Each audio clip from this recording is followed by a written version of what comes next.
so scared. I'm really scared.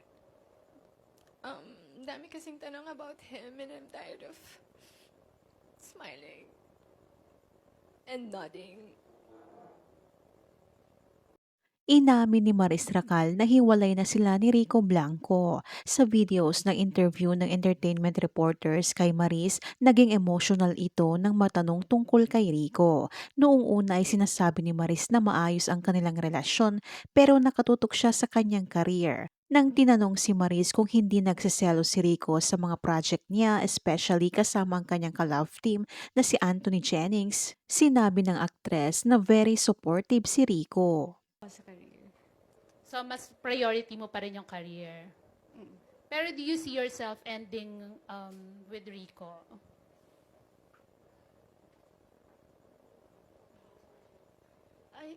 Yeah. Oh, but, sorry. Nagiging emotional ka. Sorry. Would you like to say something?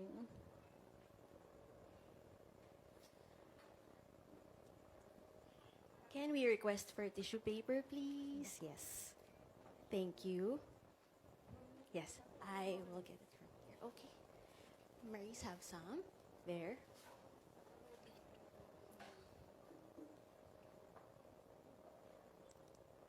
I'm so scared. I'm really scared. Dami kasing tanong about him and I'm tired of smiling and nodding.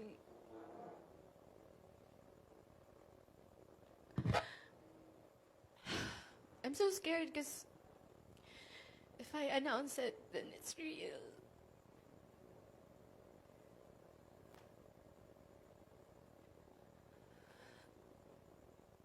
But yeah, Rico and I are over. So sorry, Maris.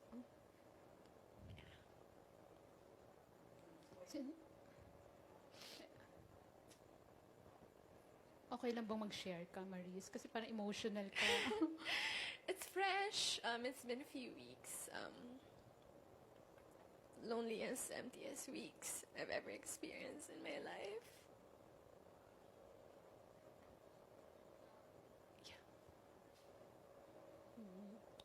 So, I know, may pinagdadaanan ka nga.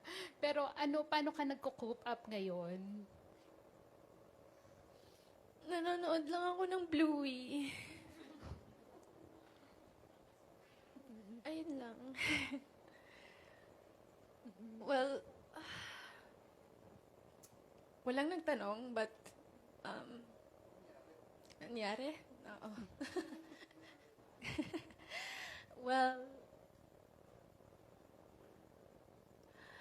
wala akong short answer for it.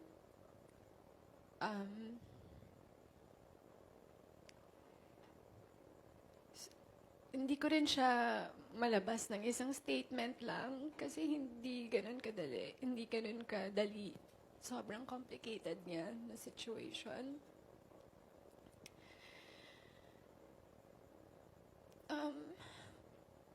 Rico and I,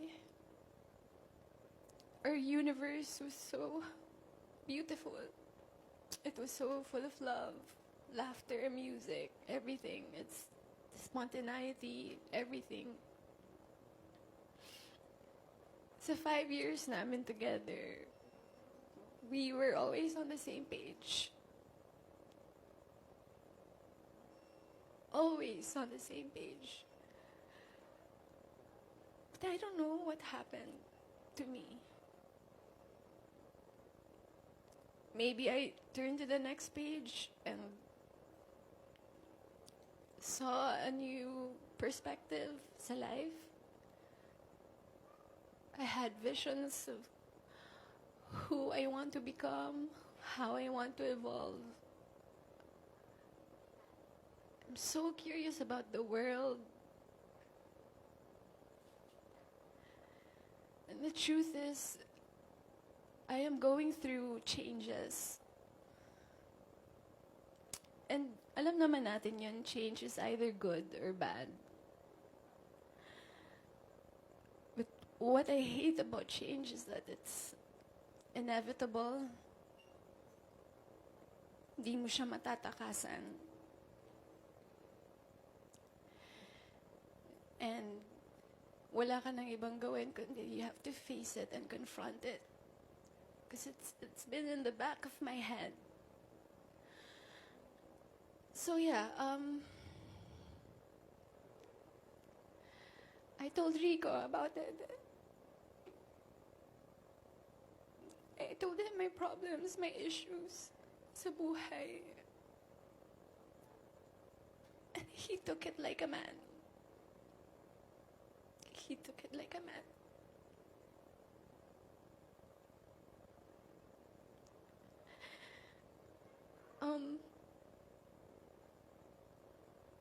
It was a very difficult talk because I love him so much. I love him and he loves me, but I have so many questions about my life and how will I go on sa buhay with him when I have so many questions about me, my sense of self. It was so difficult. But it was a very polite separation. Up to the very end of our relationship, it was still full of love, full of understanding.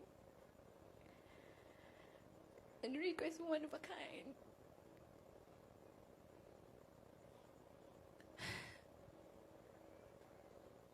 If only I could skip through my 20s, you know. But I can't. I have to face it. I have to sit with my feelings and acknowledge my changes. Ayun lang. Ako, sorry to hear that, Marie.